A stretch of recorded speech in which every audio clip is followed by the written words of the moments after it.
the meeting of our Access to Justice Commission. As you know, we meet quarterly. Our last meeting was in December. I first want to start by thanking Stacy, who amazingly puts all of this together, coordinates everything, and is just incredible. And without her work, none of this would happen. And I can't thank her enough. She's also been doing this solo because Alex has not been able to join us. And so tremendous thanks, Stacy. Stacy is a manager for the branch, and she has a whole entire other job. So the fact that she's doing this and emailing me at 9 o'clock at night, she really is tremendous. And of course, I want to thank Judge Bizzuto and Ty Erickson and Krista Hess, who are key players on Access to Justice and also keep our commission going.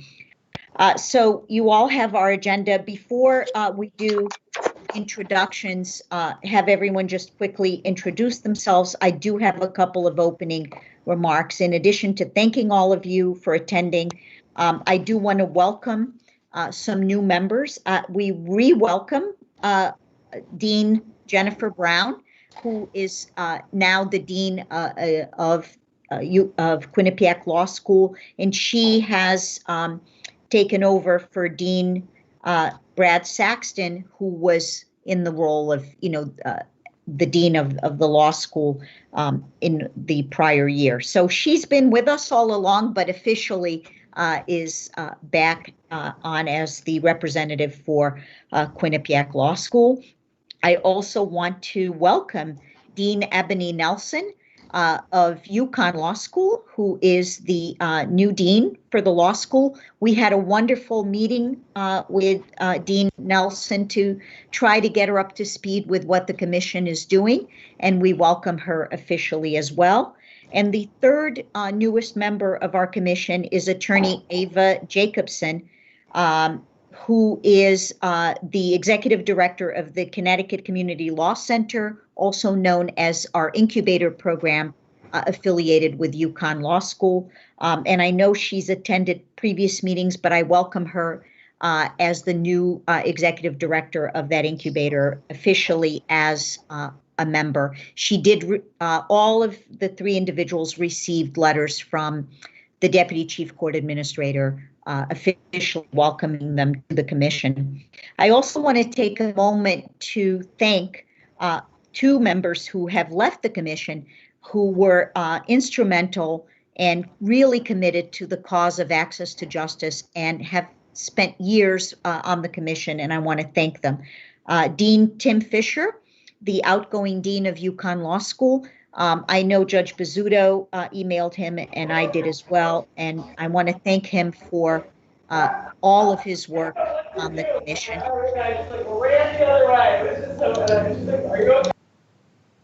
I also would like to take a moment to thank former Dean Brad Saxton of Quinnipiac Law School, who also served on our commission, and again, is also someone who is really committed to the cause of access to justice, and I want to thank him for his contributions. I do want to note, in addition to those, the members of the commission who are attending today's meeting, we do have a visitor at our meeting today, and that is attorney Natalie Wagner, who is currently the executive director of the Connecticut Bar Foundation. And I want to welcome her to our meeting as an attendee and thank her for attending. As you know, our meetings are public. And while the public is able to attend, non-members are not able to address the commission during our meeting, but we certainly welcome anyone attending our meetings. Before I ask others to introduce themselves, I do want to make one additional comment, and that is I noticed, sadly, the passing of attorney Patricia Kaplan, who was the executive director of New Haven Legal Assistance Association. She passed on February 14th and at the age of 81. She was an incredible asset to this commission as well. She had stepped down as a member when she retired, but really was tremendous. I know Chris Nelson worked with her closely on the incubator programs, as did Jennifer Ferrante, and her contributions. I know Krista's nodding. She worked with her closely on that, and the Lawyers Corp was tremendous. And so I was sad to hear of her passing. There will be a celebration of her life this spring that will be held by the Connecticut Bar Foundation. I encourage all of you to reach out to Natalie or the CBF and to attend that program. I now will ask everyone to just briefly introduce themselves. Stacy, do you want to call on folks as on your list? Would that be okay, or would you rather I do it based on my participant list? No, I can absolutely do whatever is easiest for you, Justice Khan. So I can call the names. That would be great. Thank you. All right, Judge Diana. Hi, good afternoon, everyone. Leo Diana. I am the presiding judge for the Regional Family Trial Docket. I'm very committed to the access to justice cause, and I have the pleasure of being the co-chair of the Modest and Moderate Means Subcommittee with Attorney Chris Nelson, who is the brains behind the committee. Thank you. Good to see everyone. Thank you. Judge Harmon. Hey, good afternoon, everyone. I'm Judge Gerald Harmon. I'm the presiding judge of Part A Criminal in New Haven. I'm also a co-chair of the General Pro Bono Working Group Committee, along with Attorney Moy Ogilvie, who helps me to organize everything and keeps me up to date on all the technical aspects whenever I get lost trying to do Zoom or anything of that nature. So, well, good to see everybody. Thank you. Judge Moll.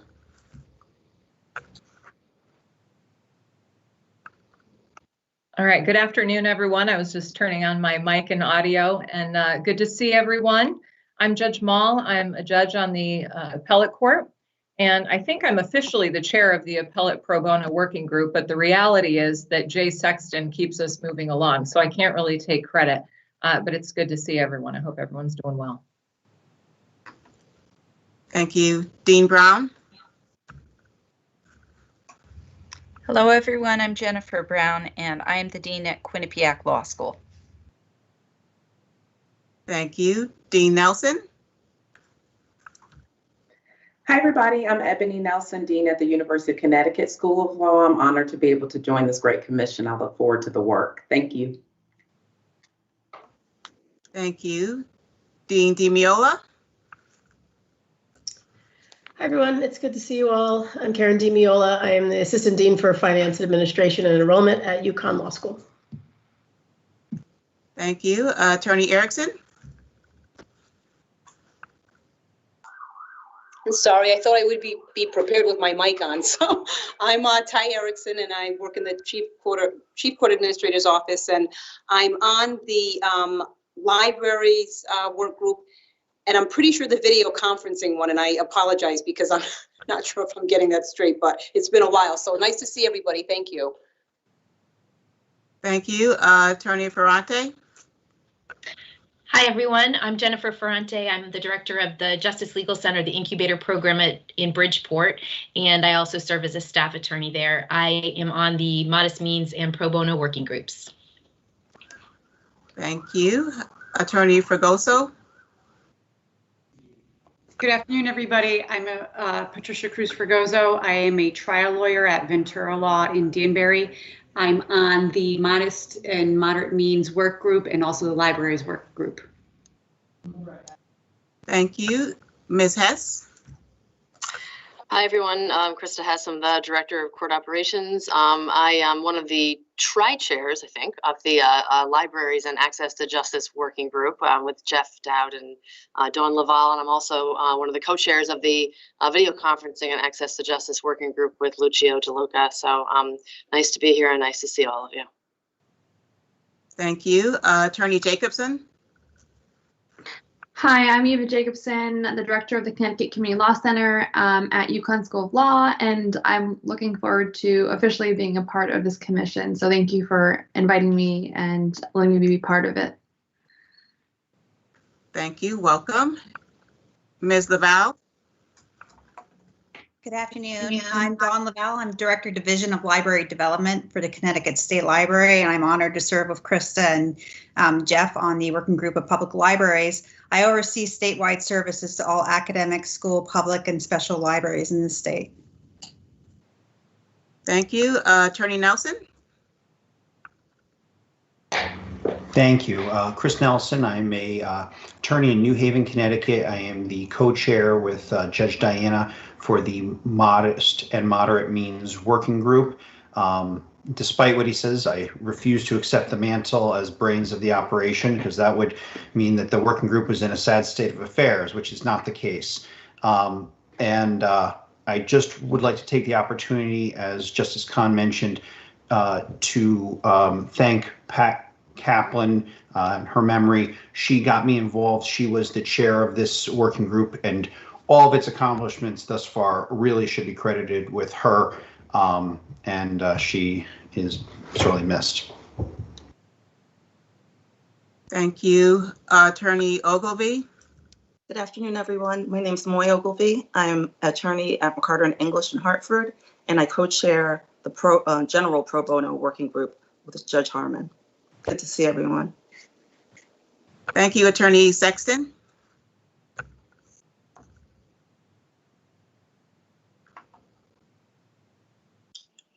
Thank you. Attorney Jay Sexton. I am a appellate attorney in Hartford. I was the past co-chair of the appellate advocacy section for CBA, and I am a current co-chair of the technology and cybersecurity committee for CBA. And on the Access to Justice Commission, I have the enormous privilege of working with Judge Mall and Chief Judge Bright, who actually do the majority of the thinking on their happy scribe. I am also, I think, on the video, what used to be referred to as the video conferencing working group, but which I think Krista had suggested may require a new formulation these days. Thank you. Dean Ahmad. Good afternoon, everyone. I'm Munir Ahmed. I am clinical professor of law at Yale Law School and also the deputy dean for experiential education. And I'm on the law school working group. My apologies, I'm going to have to leave relatively soon, but I'm glad to be here with all of you. Thank you. Attorney Dowd.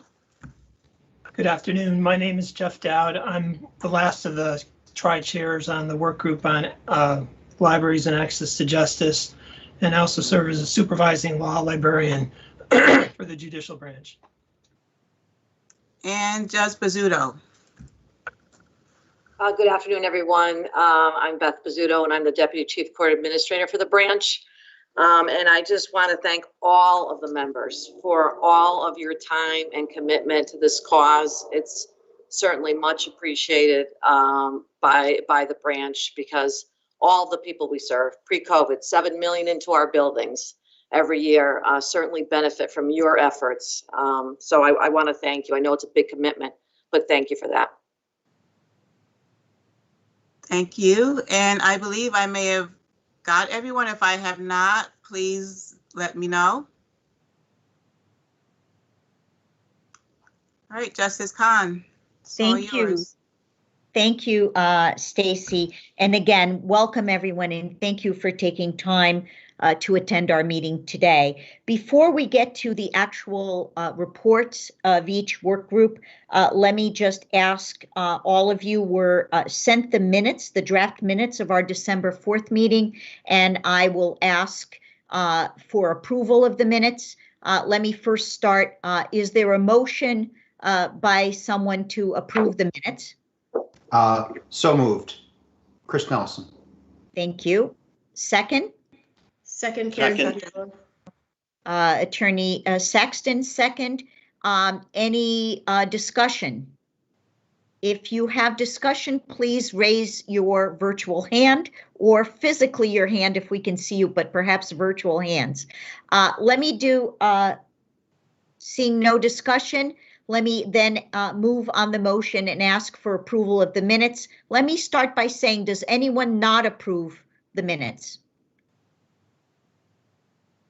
Does any abstentions? Do you all approve the minutes? If you don't approve, please raise your hand now or speak up. Otherwise, your lack of assent will be taken as a voting for approval of the minutes.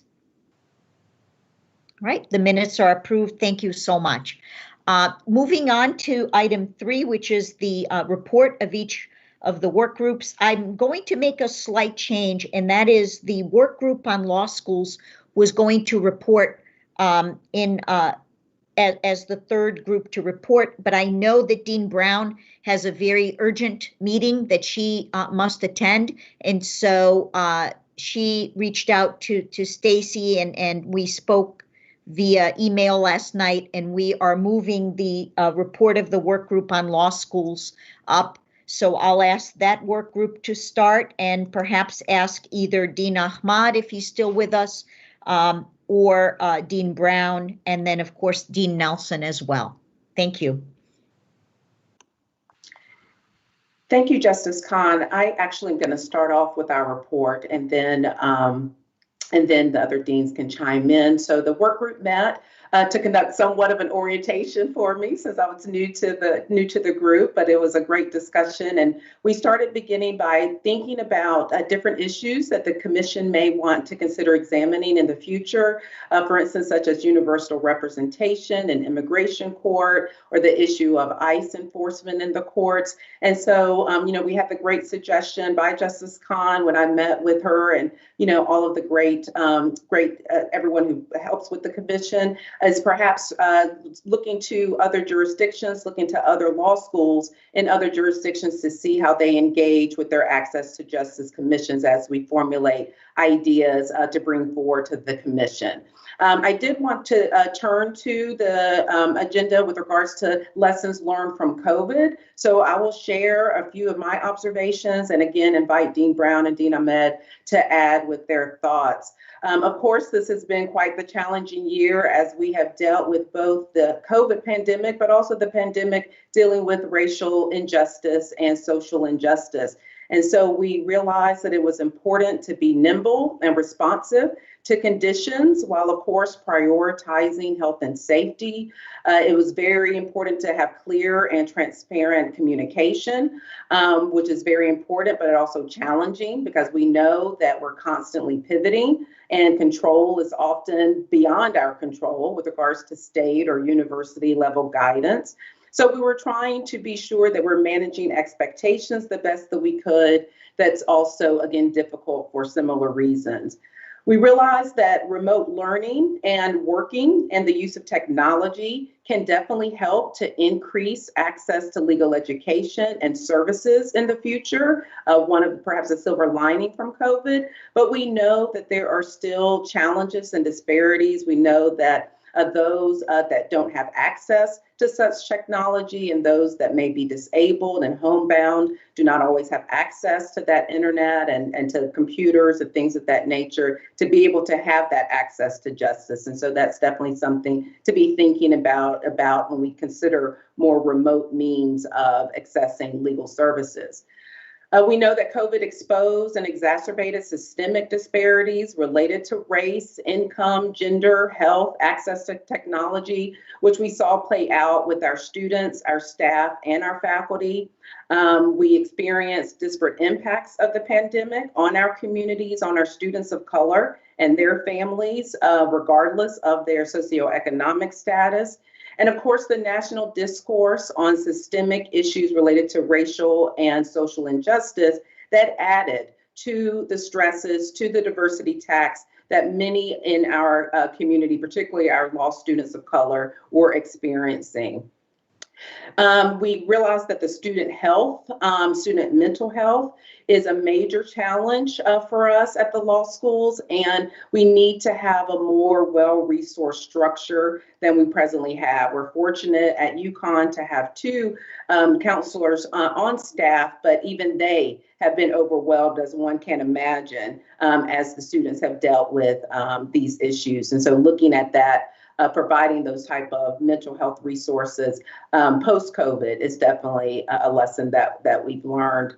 It's important to create space for community members to discuss critical issues around systemic oppression, well-being, checking in with one another, and connection. And that has been challenging in the virtual space, but we know that those kinds of interactions are very important. We know that law schools can play a very important role in growing the need for representation, in the growing need for representation because of the pandemic, especially with regards to issues of housing, healthcare, and food insecurity. Law schools could increase their pro bono offerings and clinical offerings to help provide this assistance, resources, if resources allow. We've seen an increase in applications to law schools nationally, but also at our law school. And I think part of that is showing this great interest that prospective law students have with regards to these social justice reforms and public interest. And so we want to be sure that we are providing great opportunities both while they're in law school, but then also after they graduate, so that they can fulfill those passions and interests with regards to public interest work. And I think we see more than ever that it's important as law schools to also be educating students with regards to empathy, with regards to emotional intelligence, because we know that that will continue to play a role in the representation of all clients. And so, with regards to access to justice, the changing legal market and the change in legal jobs, create opportunity for more recent graduates, hopefully to, as positions will increase down the road, and, through efforts like the incubator, providing the opportunity for those recent graduates to get that experience and also be able to serve the legal community in a wide variety of different ways. So I'll stop there and see if Dean Brown or Dean Ahmed has anything to add. Thank you. Dean Ahmed, would you like to go next? Because I think you're more time pressed than I am. That's all right. Why don't you go ahead? Okay. I've got a few more minutes. Yeah, thank you. I think that Dean Nelson has covered this so well, and everything she said really does apply to Quinnipiac as well. I think I would just add a few things about lessons learned and also how we're responding in a time of COVID and other challenges to these access to justice issues. I mean, the obvious place to look is in our clinics, right? Of course, that's where we are actually providing legal services. We are providing access to justice, even in places like our mediation clinic that received a state grant to work on homelessness prevention.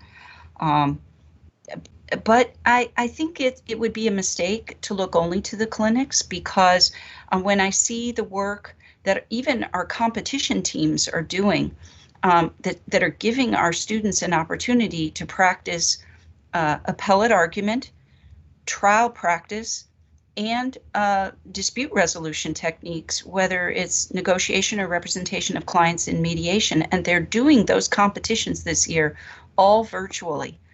So national competitions are taking place over Zoom or other platforms, and our students are in that mix. And so I think that that's really in some ways a great testament to their adaptability and their willingness, to jump in and practice these skills that now, as the systems change, they'll be able to put to use after their graduation.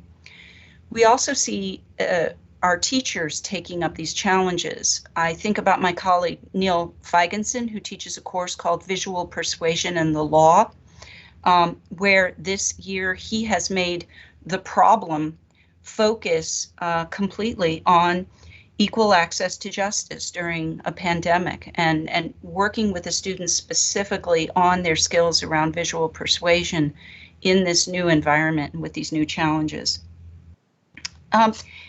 I guess I just want to close by picking up on a couple of challenges that Dean Nelson alluded to, but I'd like to tease them out just a little bit more.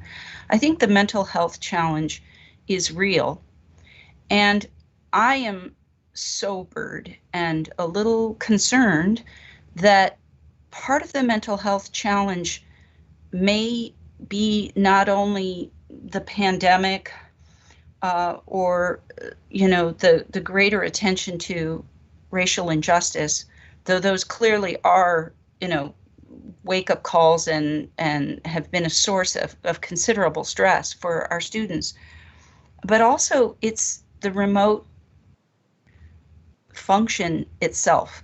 And what I mean by that is that, you know, you all remember legal education is stressful. It can really make students very uncomfortable. Some professors are quite demanding in the classroom. And without the sort of social context for some of that work that we do with our students, I think it's much more stressful for them in a virtual classroom than it might be even in, you know, an actual classroom with a really tough professor.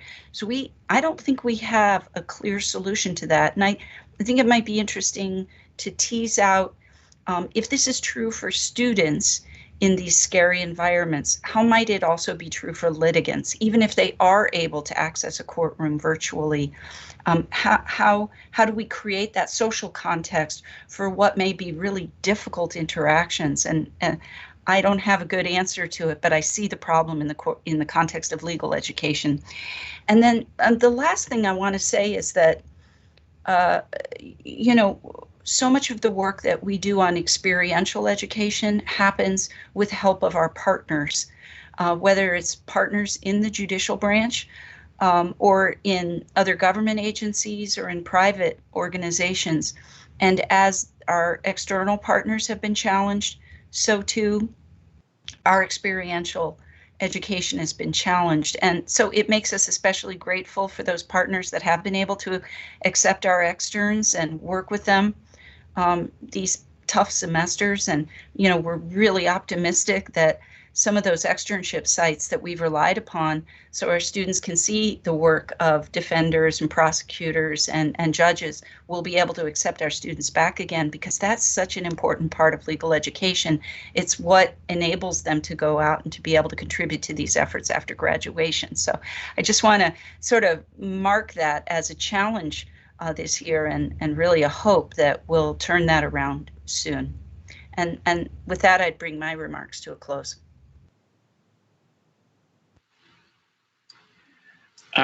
So I am very much in agreement with the issues that Dean Brown and Dean Nelson laid out. The issues that they've described at their institutions really resonate with much of what we have seen at Yale as well.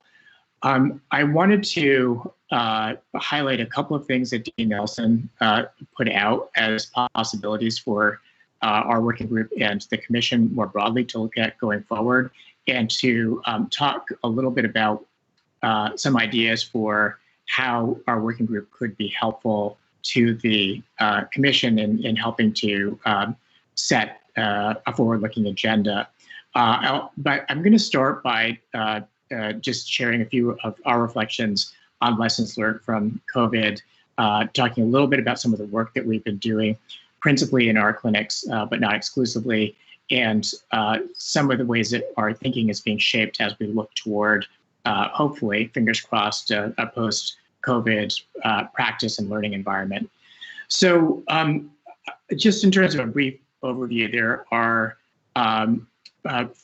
4 different areas that we have been working on in our clinics, principally that relate to directly to COVID. And I talked about this a little bit in our last meeting, so I won't belabor this, but the first is around housing, both evictions and foreclosure.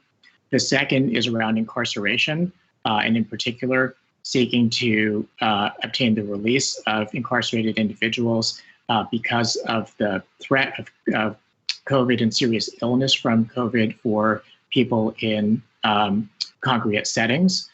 The third is in the area of community and economic development, where our clinics have done a lot of work to support local businesses in accessing PPP and other forms of federal assistance. And then the last is a little bit of a grab bag around legislative advocacy, in particular on issues related to employment in the context of COVID. To give one example, we worked with a local union 217, part of Unite HERE, to support the enactment of a recall ordinance in New Haven that would give preference to fired or furloughed workers when the economy picks back up and workers are being rehired. That was a successful campaign, which we're now supporting at the state level. This doesn't fall into the category of COVID, but it does fall into the category of the moment we are in, and in particular, the moment of new and deeper understandings of racial injustice. And that is around criminal justice. We have always had clinics that are doing work in the GAs, doing criminal defense work and doing other forms of work around sentencing. We have been doing legislative work this year with a community group of churches and other religious organizations, as well as lay organizations, in support of clean slate legislation that will, if enacted, clear the records of people with certain kinds of convictions in order to free them from the collateral consequences of conviction that hamper their ability to gain employment, housing, education, access to benefits, and so forth. So that's a little bit of the range of work that we have been doing. A couple of lessons that I think that we have been reflecting on is, while we expected many things to be quite difficult in this environment, and certainly they were, some things proved to be a little bit easier than I might have expected. And my hope is that they will continue as practices that are available to litigants once the public health emergency is over.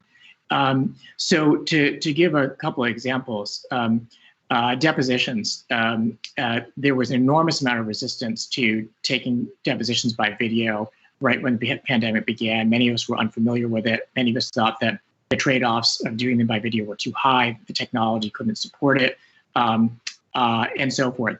I think I personally have now been involved in at least a dozen video depositions in the past year, and they work remarkably well. And they lower costs for litigants. There's no travel involved.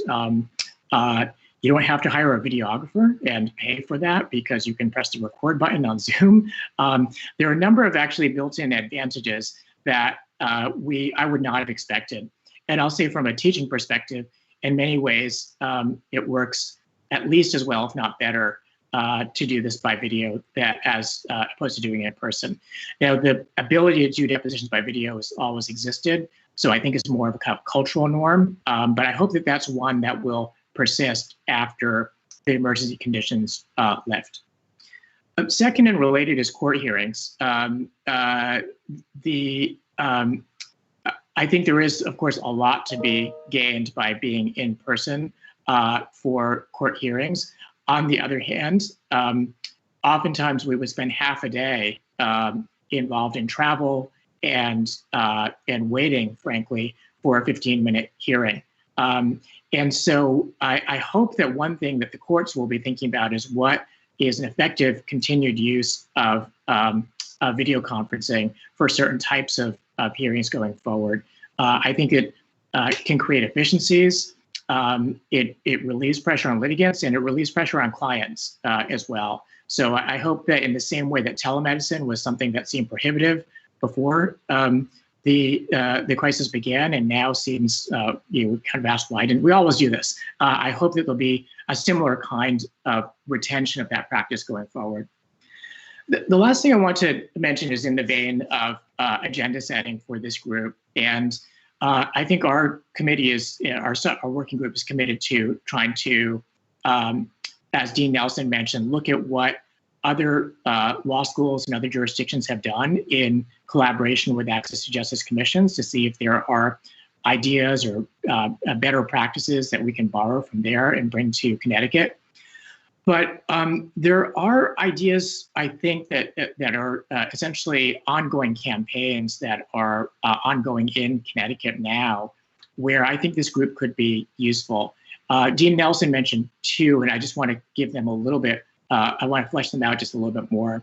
So the first is that there is an ongoing effort at this point, principally at a local and municipal level, although with ambitions to a statewide campaign, to provide universal representation for non-citizens in Connecticut in immigration proceedings. And this is following a model that was launched first in New York and followed in California and a number of other jurisdictions, both local and state. That is, not obviously a question that relates to access to the state courts, because this is all about the federal administrative immigration courts. But it is absolutely an access to justice commission of great concern for Connecticut residents. And I think this group kind of knows well how a single deportation can wreak havoc on a family and a community in Connecticut. And so that's a form, in the same way that we have public defenders, that there are advocates seeking to establish a system for universal representation in immigration proceedings, given what the stakes are and given the impact that it has on communities.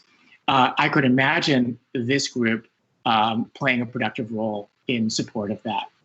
A second issue that I wanted to flesh out a little bit is very much an issue of access to courts. And this is something that was a huge issue just before the pandemic struck, and I suspect will come back to be an issue.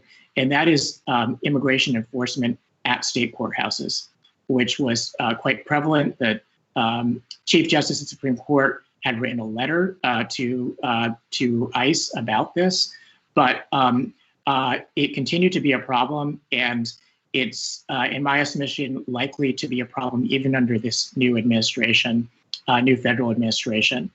And so, because of the chilling effect that the fear of immigration enforcement at the courthouses has, it disincentivizes people to show up for their hearings, or to seek protective orders, or to make use of the courts in the ways that we would want people to do. And so in that sense, I think it is squarely an access to justice issue.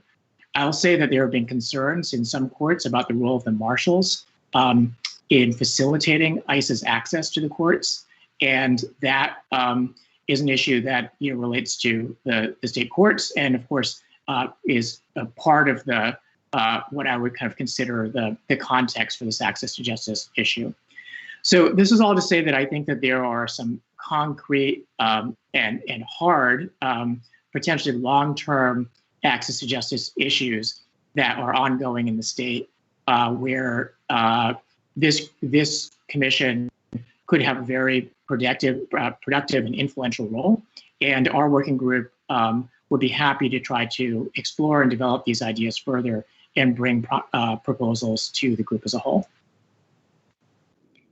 Thank you, Dean Nelson, Dean Brown, and Dean Ahmad. We're very excited to hear that you will be taking a look at these issues, maybe coming up with ideas in ways in which all of these efforts, whether they be the lessons of COVID and how we move forward. I know that with respect to the issue, as you pointed out, representation in immigration proceedings, that would be almost like a federal access to courts issues. I know the federal courts were looking at access to justice issues as well, but I'm not sure where they are in that front. They may not be quite as organized, I think, as our state courts. I know as far as the ICE issue, I know that there was a lot being handled through the not only our Chief Justice, but through the Chief Court Administrator's Office. I would ask if I don't know if Judge Bizzuto, if there's anything you would like to say on this, but as chair of the Access to Justice Commission, I would say that Obviously, whatever recommendations your group comes up with, ideas, we welcome it. We encourage any way in which our commission can promote access to justice. So we're excited about some of these things you're thinking about. But of course, I would defer to our Deputy Chief Court Administrator if there's something she'd like to say, and if there are any other questions from any commission members as well. So I'll just speak briefly with respect to immigration enforcement at our local courts. I think it's 2 Chief Justices now that have reached out to the Attorney General, U.S. Attorney General, asking that the state courts be safe havens, or set aside from any sort of enforcement activity. And of course, our letters were never responded to. But having said that, we are governed by the Trust Act. So as you start your work, you should definitely start with that. I think it was originally enacted 2016-17 and was amended and further added a lot more restrictions as far as what could take place inside a courthouse. So currently, our marshals cannot assist at all with respect to facilitating or aiding or even directing a federal agent as to where a potential defendant might be. We can't prevent their entrance into the courthouse, but other than that, the act requires that our marshals, clerks, anyone is completely hands off with respect to any sort of enforcement. I haven't looked at the Trust Act recently, but it was recently amended. So as you do your work on that, I would look at that piece of legislation for a starter. Thank you, Judge Bizzuto. I would also add to the deans. I know I attended a program of the National Center for State Courts, and there was a report, I believe it was Massachusetts, where a judge was actually charged federally and a marshal by the U.S. Attorney's Office, indicted for allegedly assisting someone who had a nice detainer against him, leaving the courthouse through a back door or something. I don't know all the facts, but I know it was a high profile case. But I again would urge the group to come up with any proposals around not just that issue, but the other issues, looking at how other law schools have worked with access to justice commissions. But with regard to the ICE issue, definitely consult with the Chief Court Administrator's Office and our Chief Justice, because you may be given some guidance that they have as well. Any questions for this work group? If you have a question, please raise your virtual hand. I do want to point out that Chief Judge Bright does intend to join our meeting. The appellate court, I believe, is in session this week, and he did indicate he would try to join us at 3 o'clock, and I neglected to say that. And he's also on the work group that's dealing with appellate pro bono with both Judge Mull and Attorney Saxton.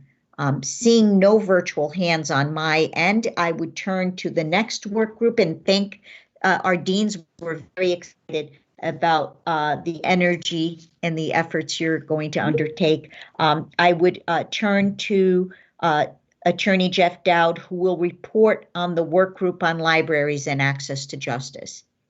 Thank you, Justice Khan. I would invite Dawn and Krista to chime in whenever they like. Basically, I'll talk about 4 things. First, the public service announcement. We are waiting for a safe time where we can record that with the right equipment. So in the meantime, we've been developing some content for the Know Where to Start page.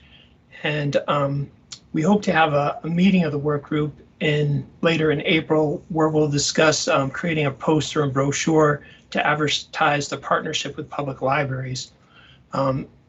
As far as the training part of our group goes, they're going to meet on March 30th to practice they'll have a practice session using Zoom.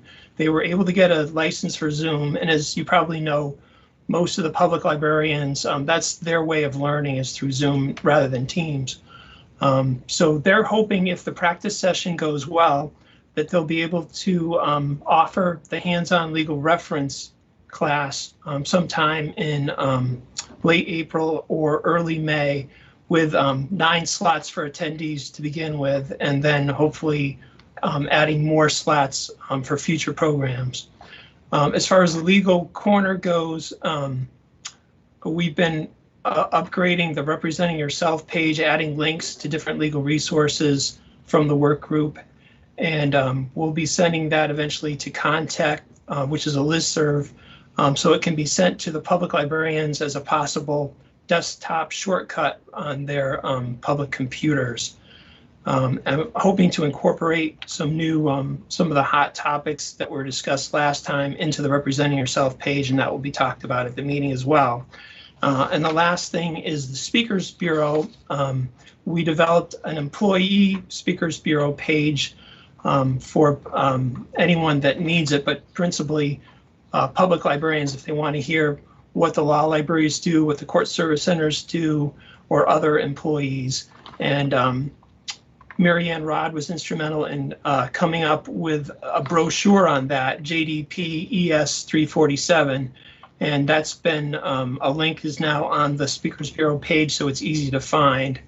And we offer a remote presentation option through the brochure. So those are the things I wanted to report on. I don't know if Dawn or Krista wants to add. If not, then I can just talk about a couple lessons that we've learned from the COVID crisis.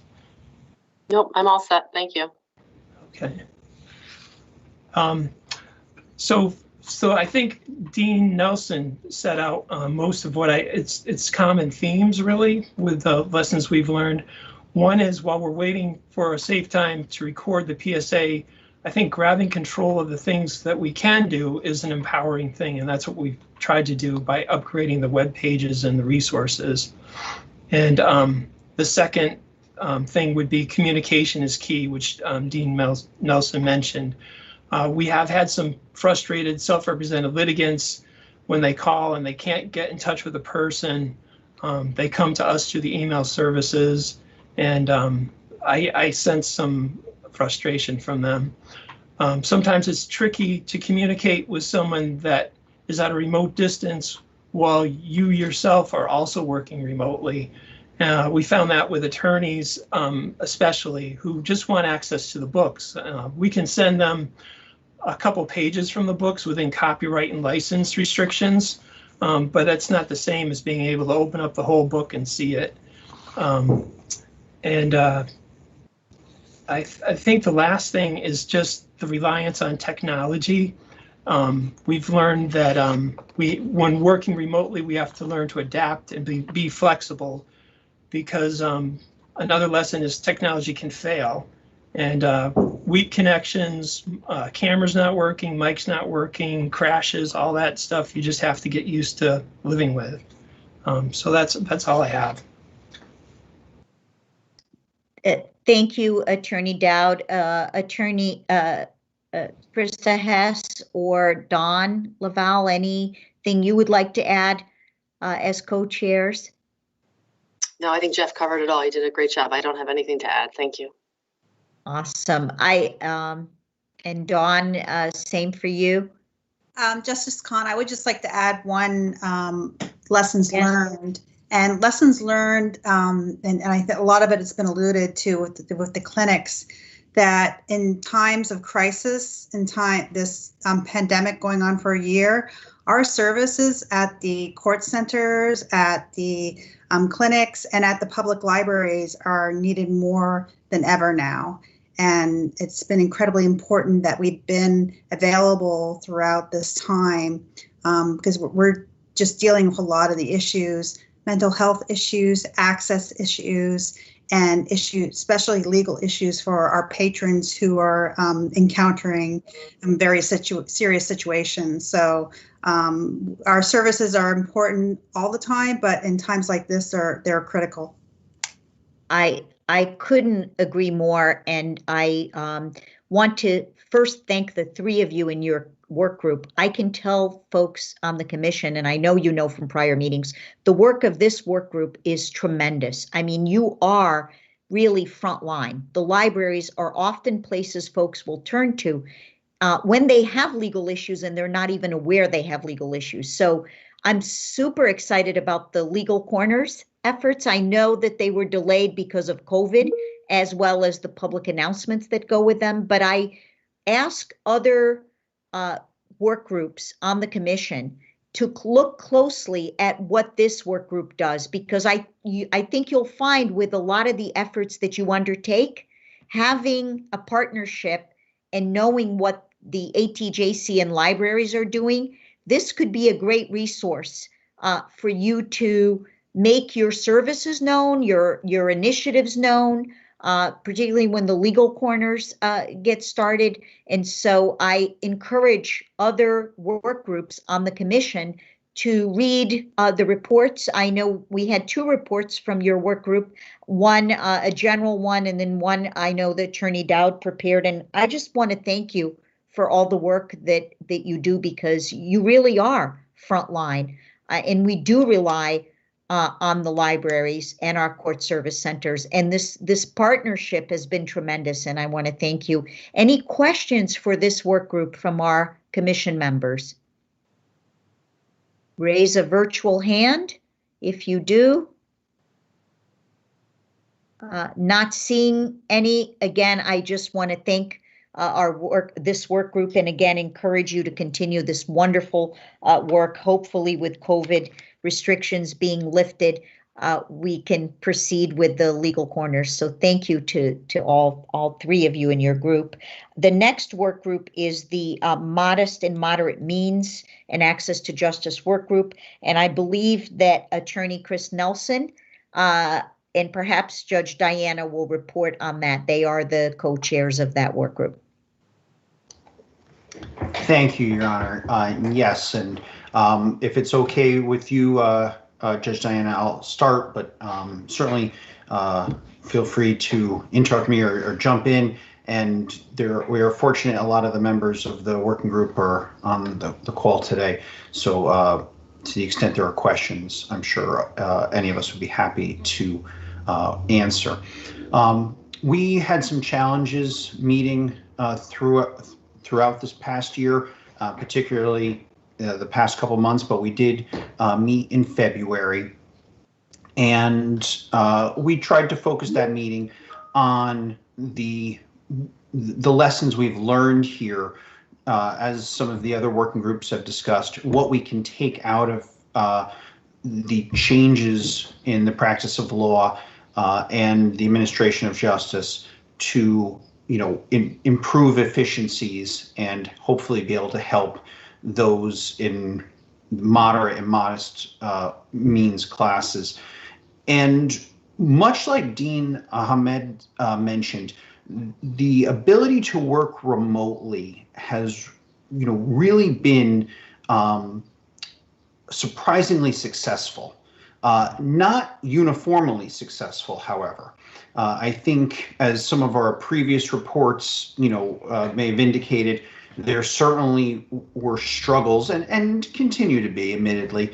But for people of moderate and modest means, the members of the working group, at least anecdotally, have all found that the ability for the court system to conduct hearings remotely, the ability of litigants and attorneys to conduct depositions remotely, has really made a fairly sizable impact. I think it stands to reason that the people who perhaps have the most difficulty participating in the court system by virtue of having to take time off from work are people of modest or moderate means. Obviously, people who are wealthy enough have the luxury to do that generally more easily, and people who do not have a job have certainly faced substantially other difficulties, may be able to get to work without it resulting in, get to court without it resulting in losing a day's pay, which can then create this snowball effect where they struggle to meet bills. So the ability to meet with an attorney remotely has been significant to a lot of our clients.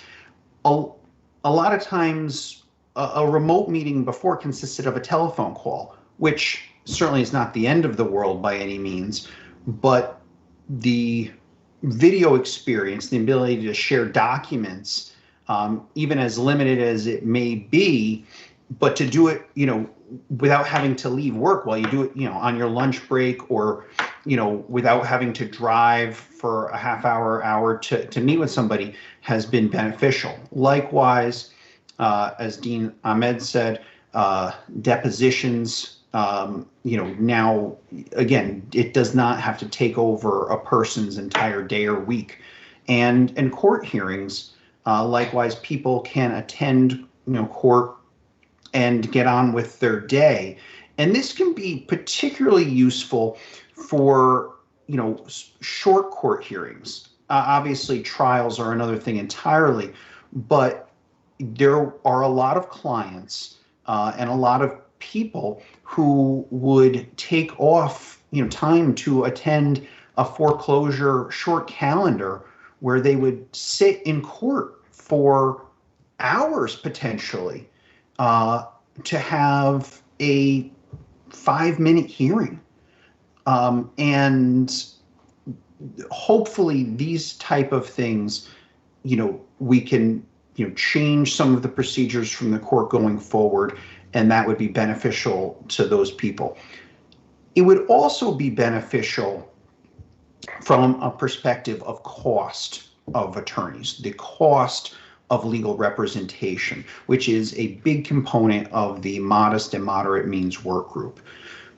The genesis of our work group was that there are not enough affordable attorneys for people to hire. We generally disregard the premise that there are a lot of people who don't want attorneys. We operate that they just can't afford them. And anything that increases the attorney's efficiencies and costs are generally passed down to clients. The ability to, represent a client through a video hearing is substantially more cost effective than having to drive to court, park, and then wait for your turn for a hearing.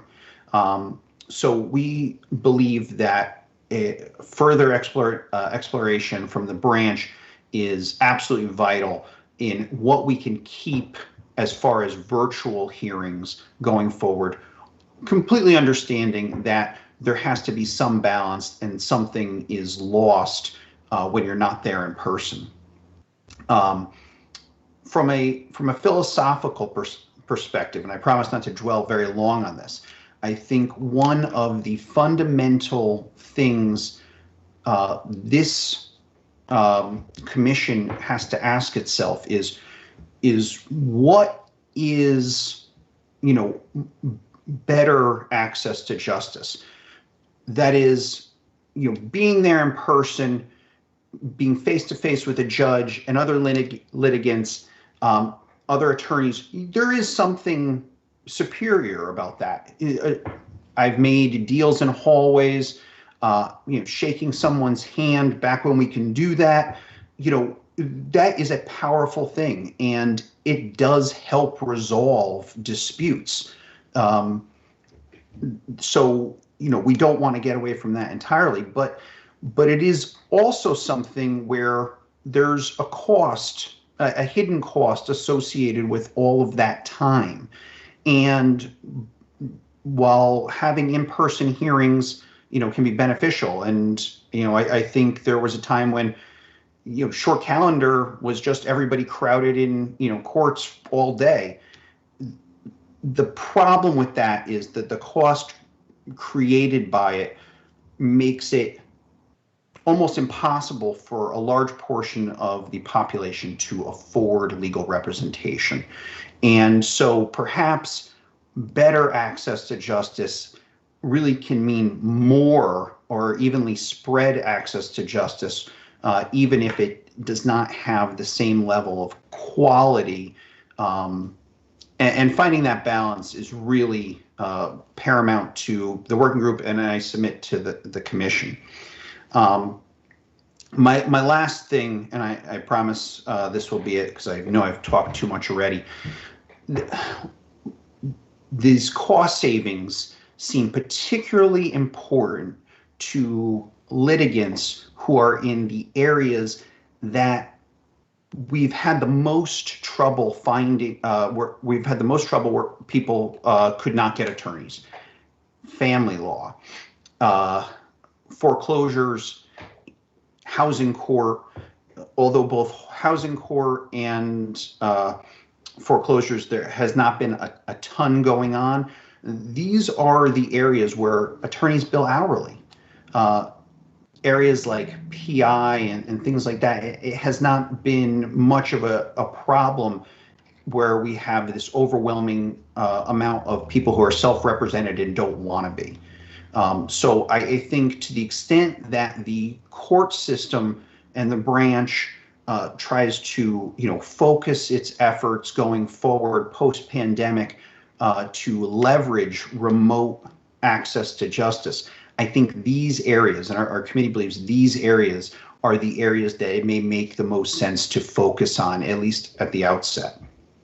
And if Judge Diana has anything or anyone else on the committee has anything, let them speak. Thank you, Chris. I just have a few things to add. I want to say that I think the branch has done a really remarkable job. And one of the ways to address the issue regarding self-represented individuals who want lawyers is limited scope representation.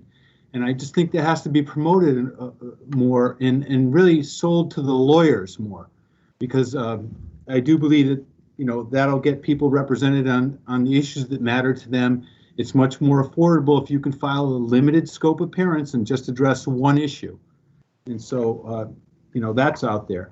I've sat on the GA, so I'll just tell you that the problem in the GA is when people are incarcerated and they do have a public defender, but they don't have any way of contacting them and they can't communicate. And what happens is when their court case is called, and I've been asked to do this, and so a lot of other judges, can you step off the bench for a minute and let them have that phone link so that they can communicate with each other for 5 or 10 minutes. Now, you only have the link for a certain amount of time, but I know I've done that and other judges have done that, and that allows them, some of the time to communicate. And so, again, the branch has done that. Small claims matters. I'm now sitting on small claims case because there's been a backlog over the last year, and the way that we've been doing that is virtually, which has been very, very, very successful, and also by phone. So some of the people, who don't have a computer, they don't have a computer, so they can call in. I had a motion for a request today to allow a person to do that.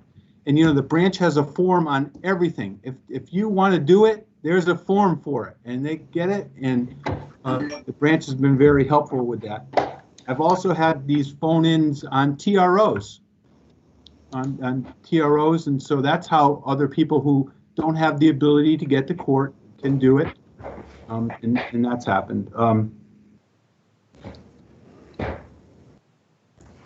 I've sit on the regional family trial docket, so I just finished a 45-day virtual hearing that involved over $6 million in legal fees and hundreds of millions of dollars in assets. And then, the next day I'm sitting on a small claims case working, fighting over a $500 bill, so, but I can tell you, both of them have been effective. And the people do comment and say that they thought that they would hate it and it wouldn't work because they're not in the court and they don't have that gravitas of court, but they found it to be very efficient and very productive. So that's my view of the access to justice from where I sit. Thank you. And I want to thank Chris for helping move along our working group. He's done a good job. Thank you. Thank you, Judge Diana and Attorney Nelson. Before I open up for questions, I do again would ask if Judge Bizzuto or Ty Erickson or Krista Hess from a court operations perspective have any questions or wish to comment.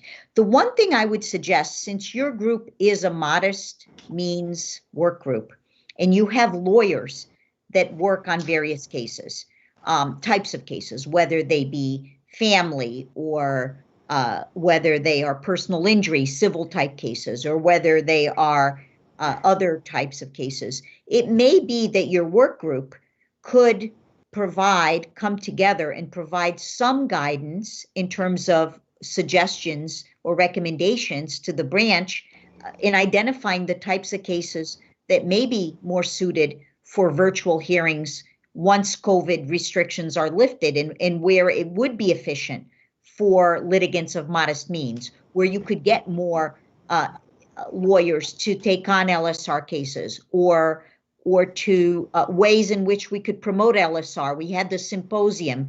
The Bar Association has a link to all our materials, the materials Krista Hess put together.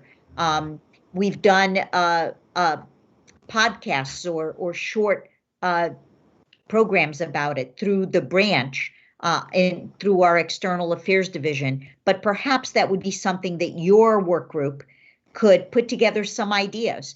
Keeping in mind, I think flexibility has to be the case, because there are some litigants who will insist on a non-virtual hearing. So while we have some folks who want it, there may be others who don't. And so I think the challenge for the branch is how to make everyone happy, right? You can't make everyone happy all the time, but it seems to me that might be a good task for your work group to come up with ways. I don't know. Judge Bizzuto maybe can give you some guidance on how that would work best in terms of recommendations back to court operations. Judge Bizzuto, I would turn it over to you, and Ty and or Chris.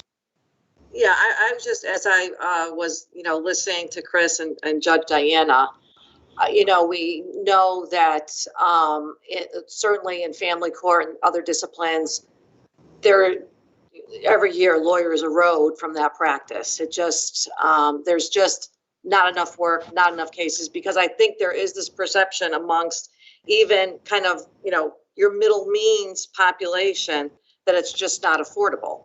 And with these virtual platforms, the process is so much more efficient, especially for the bulk of the work in family court, which is not those trials as explained by Judge Diana. That's the very small percentage of cases, the ones that take, months or weeks to try. The bulk of the cases are just garden variety people. And I wonder whether it's by outreach or, some sort of, I don't want to say advertisement, but if people were to understand that the process is it's efficient, so it's so much more cost effective as well to have someone represent you in a divorce or a foreclosure or a housing matter, because as opposed to running off to court, making sure you feed the meter enough money, going to the building, meeting with family relations, sitting, waiting, going to the court, telling them that, we need more time, sending you off, going to feed the meter, missing work, having the babysitter. Where now, if you have a 10 o'clock hearing, you could be and I would like to hear from Judge Diana or any other judge, they are there at 10 o'clock on the screen, ready to go. There's no waiting. The issue is addressed immediately and things are done in moments and they go without ever maybe having to leave their office or their home. So, if we could somehow connect modest means or that population who's going it alone because they think it's so cost prohibitive with this new platform and the efficiency of the new platform, you might, should be appealing to lawyers because they might gain a new population of clientele that they once lost. It certainly helps that population because they do have the guidance and advice of lawyers. I just think there's real opportunity out there. What we look like post-COVID, I don't know. And I know if there's one lesson learned from this as far as the branch, we can't please everyone.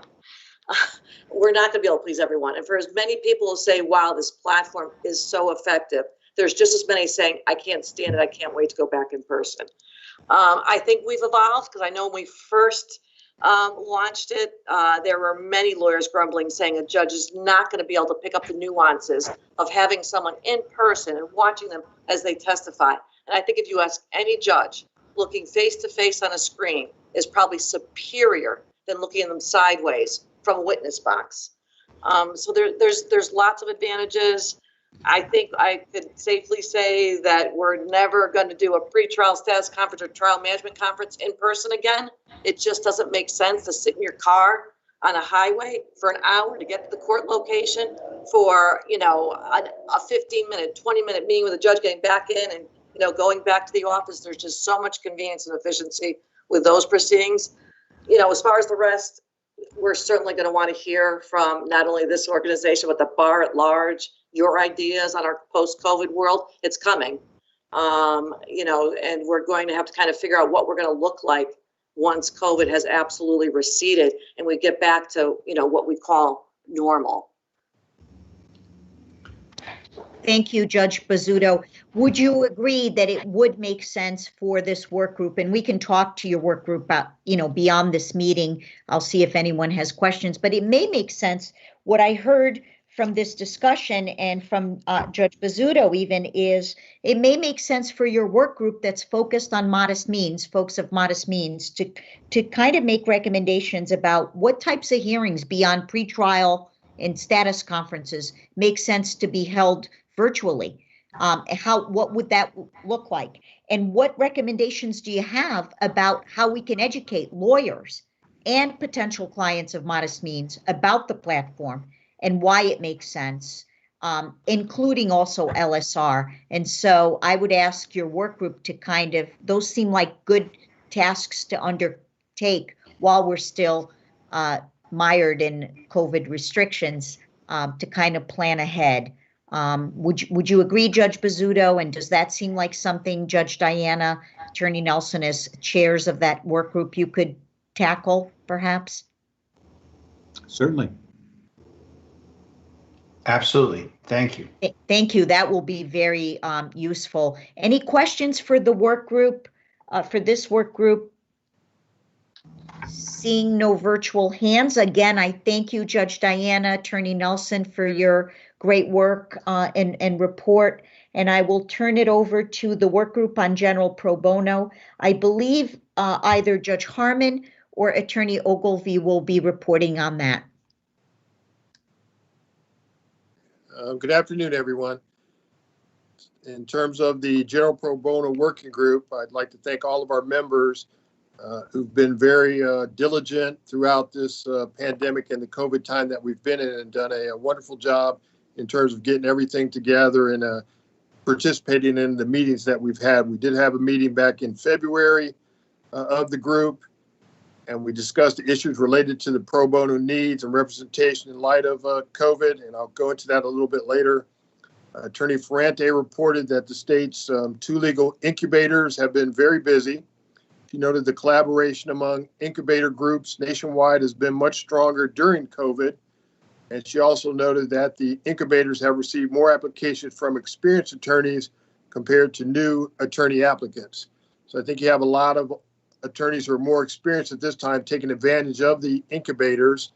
And that would just go along with the virtual status that people are starting to work in these days. People are finding that a physical office may not be required nowadays as it was back when you needed a physical office to impress a client and have them come in at that time.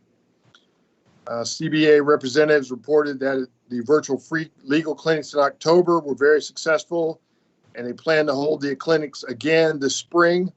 Also, CBA's free legal advice has been very successful. Over 90 attorneys responded to the 36 questions that were posted.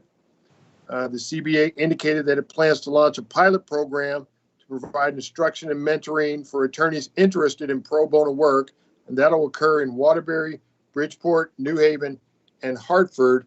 And I think when they discussed that, they were thinking of actually physical programs, but those also, I'm sure, could be rolled out virtually to each of those areas also, and may be tailored for each individual area, Waterbury, Bridgeport, New Haven, or Hartford. We had a representative from the statewide legal services and Connecticut Veterans Legal Center express concerns, and I think everyone in this entire group is aware that we're all concerned about the looming eviction crisis and the increased need for pro bono representation after the current eviction moratoriums are lifted. I think everybody's aware of that. There's going to be a ton of eviction cases coming forward. I know there was some talk I saw in the news about possibly having every person who's going to be evicted appointed some type of an attorney. to represent them, they'd be entitled to. And I know that was a bill that someone was talking about in the legislature, in the House or the Senate. I don't know where it was actually, but I remember I read an article on that. I'm not sure where those people would come from in terms of that. I don't know if they were thinking of utilizing public defenders, or if they were thinking of having some type of special public defenders that were going to be chosen from attorneys at large, and then they would receive some type of payment from the state or from some type of a grant program that we have currently. I think when everyone hears about people receiving their $1,400 stipend check or things of that nature every month, I don't think any of those checks go directly toward rent. So I'm not necessarily sure what people are doing when they receive their $1,400 stipend check. I'm sure they're probably just trying to get by, and rent is probably the last thing on their mind, given that there's a moratorium on it. But I'm sure that's something that'll have to be addressed, and there'll be a huge number of evictions coming forward in the future. So everyone was concerned about that, evictions and foreclosures also. One member noted the great disparity in the access to the internet, which I think other parties have talked about. You know, not everyone has a tablet, or not everyone has a Wi-Fi access. So I think we have to work more toward having public areas where people can go and have access to Wi-Fi and to the internet, and also possibly have the use of computers or things of that nature. If they don't have tablets or computers that we can let them use, maybe we could have things we can loan out in that sense. Indicated that in low-income areas, that's a very serious concern. Even telephone services can be difficult. There exists a significant need for interpreters for non-English speaking segments of the community, and emphasis was placed on the need for training and mentoring newer attorneys who want to volunteer but lack the necessary experience. There was also talk about family law, and there may be some things that Judge Diana can address on this that I'm not aware of, but there was talk regarding it that many pro se parties weren't aware of the current status of their cases and how to proceed in a virtual fashion. Fee waivers, people indicated, must be processed in a paper format at the clerk's office, and that there's often a lack of a timely turnaround after a fee waiver is submitted. And there are concerns that these delays might result in delayed visitation or support for an individual. Those things may have already been addressed, but these were concerns that came up during the group itself. I'm not sure if Family Judicial has addressed that already. The working group is continuing to work on a simplified chart for attorneys that describes available pro bono opportunities and includes information such as case type, area of law, average time commitment, work type, necessity of training, etc.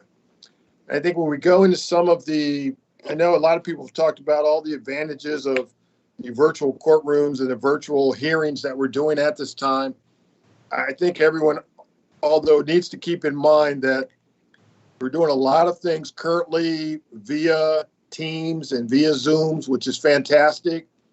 But at the same time, I think we all have to keep in mind that it leads to some type of a Zoom fatigue, I'm going to call it, in that you're constantly in front of the computer 24/7, during your workday, and you're constantly looking at doing a Zoom call or doing something of that nature. And the times when you were in a group and you may have taken a break or walked away or went over to the cooler or something, people assume that you don't need to do any of that when you're working in front of a camera and doing a Zoom meeting, and you can just go one Zoom meeting after another.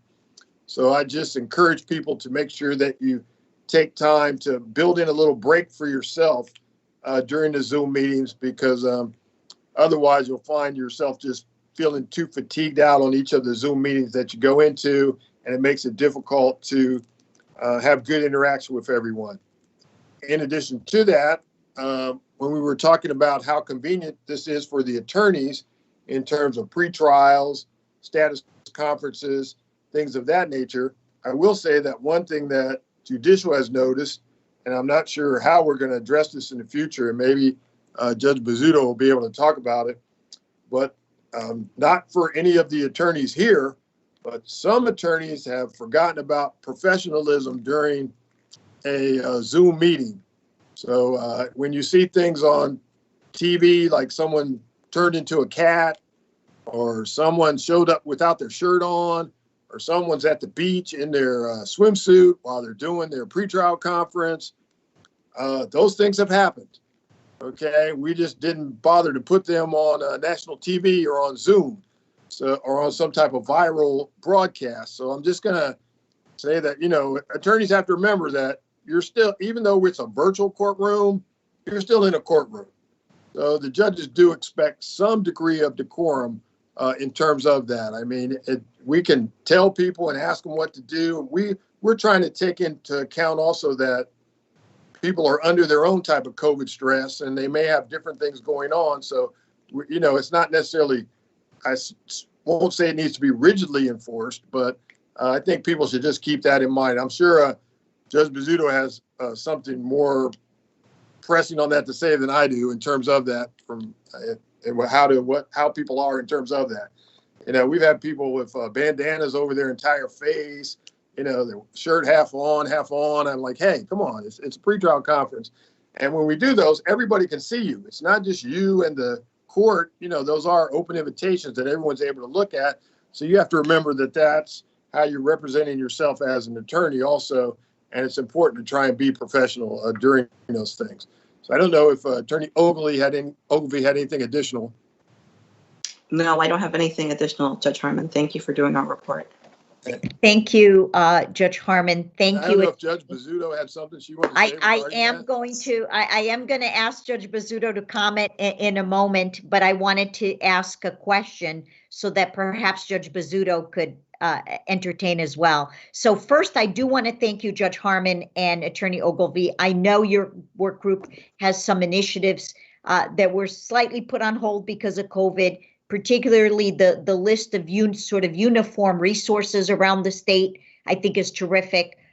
There are two things I wanted to raise and ask for both of you to comment and Judge Bizzuto, and that is the access to technology. Judge Bizzuto reported at the last meeting we had that the technology was had been purchased and would be at some point in the future in place to create 35 basic kiosks around the state where a self-represented or a lawyer or anyone who didn't have access to technology could go, and it was a touchless system. They could go into a room and attend their virtual hearing or their virtual pretrial if they didn't have access. It might be something that may be worthwhile your group to consider. And in the process of considering, I would also suggest your work group think of, because you're not dealing with moderate means, you're dealing with general pro bono. Also think of what are the kinds of hearings post-COVID that make sense to be virtual, that make sense to be remote, that would increase your efforts the way your work group sees it to promote general pro bono, and consult with the chairs of the modest and moderate means so that Judge Bizzuto and the Chief Court Administrator and Court Ops can actually get recommendations from both work groups that are looking at slightly different perspectives, right? One is more geared to folks of moderate means, the other one more to folks who just need general pro bono free legal services. And I think it probably makes sense to have your group come up with recommendations as well, and maybe consult with Judge Diana and Attorney Nelson's group. What do you think, Judge Bizzuto? And I would ask you to comment in general, but specifically to that recommendation or suggestion. So, Justice Khan, you're correct that we have deployed the equipment to the 35, what I refer to as kiosks. They're actually going to be called remote rooms all around the state that will be available to litigants who either, don't have the hardware or the bandwidth to be able to participate virtually, that they could come into the court and participate in that remote proceeding in a room all by themselves that's completely touchless. So in an effort to be sensitive to still the COVID concerns.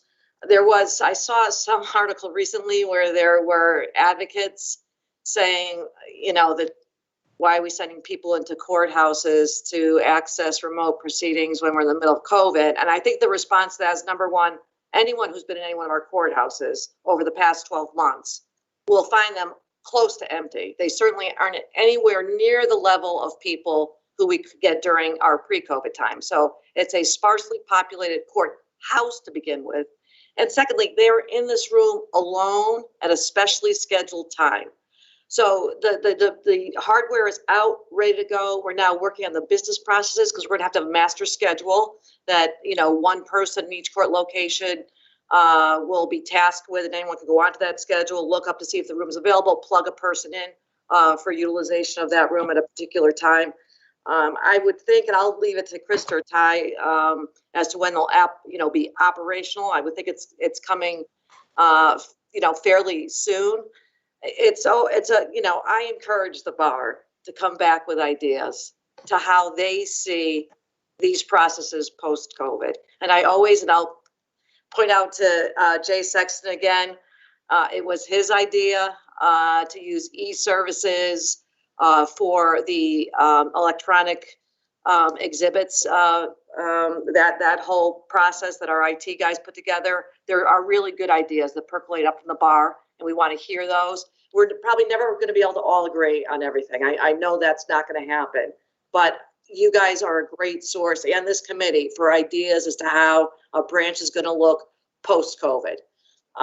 So I would encourage not only this group, but your fellow bar members to, provide that sort of feedback and ideas as we have time to kind of breathe, as we see the ends really in sight. I at least see the end in sight. And I just want to circle back to Judge Harmon with respect to cats on the screen and, people without their shirt on. There's no one better to set the standard for decorum in a courtroom, whether it's virtual or not, than a judge. So I trust my colleagues, Judge Harmon, Judge Diana, that if there is some lawyer out there who thinks it's okay to participate in any sort of judicial proceeding without a shirt on, or while they're eating breakfast, or, swimming in the pool, it's not acceptable. I would hate to have to go to a rule to tell our colleagues. We're one of the very last professions that's self-regulated, right? We're our own keepers, but to have to go to a rule to tell them, hey guys, it might be a virtual courtroom, but it's nonetheless a courtroom, and you are in front of a superior court judge. Act like it. I think it would be a blemish for us. And I trust my colleagues on the bench to kind of set that right. I trust, the members of the bar to correct their colleagues to make sure that even though it's remote, we're still considering really important matters, and we're rendering consequential decisions. It's still an important place. It's still an important process, despite the fact it's virtual.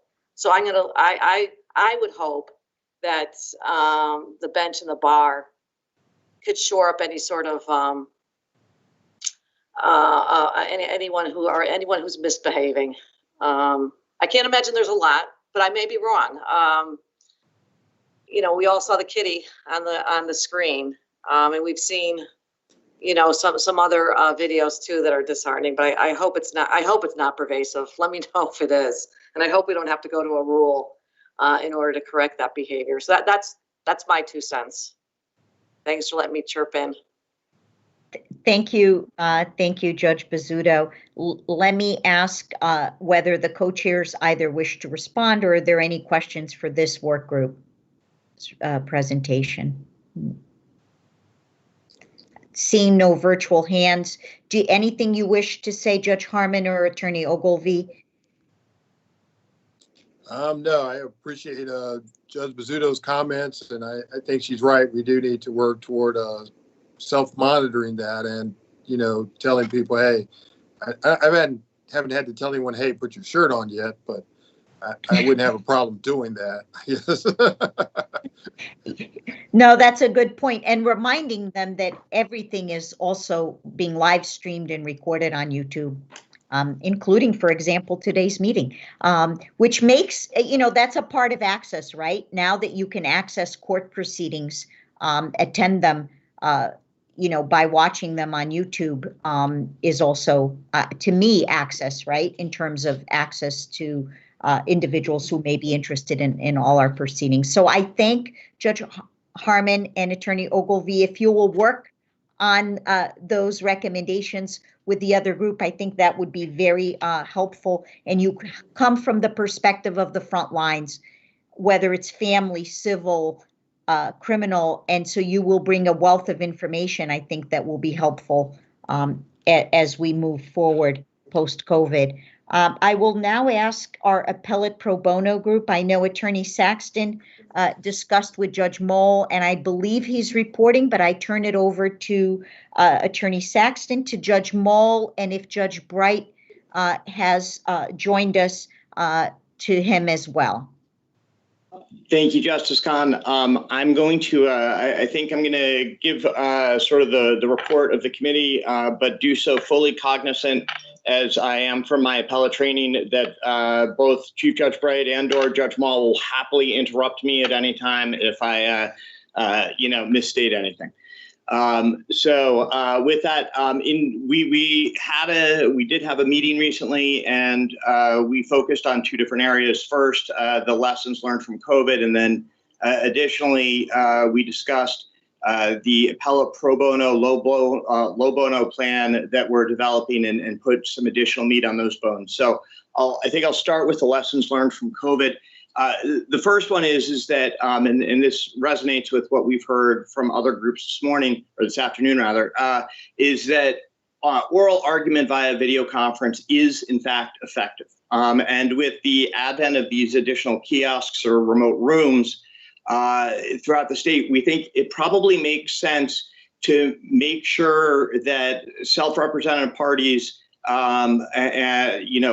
are allowed to participate in argument via Teams from one of the local courtrooms, because, and I believe Chris Nelson was talking about this, if you're living down in Stamford or out in Danbury or down in New London, traveling to Hartford for an argument is a huge time investment. If you're an hourly worker, it's a lot of lost wages just in travel time alone. And so if we do have these rooms and there's someone who can't afford to take a day off, either financially or their bosses won't give them the time off, being able to go to a local courthouse, argue their case, it would be a nice time-saving efficiency for them. And that's exactly what both the Appellate Court and Supreme Court have been doing with inmates, where you have these sort of hybrid hearings where the inmate participates virtually via Teams, and both the state and the judges are in the courtroom itself.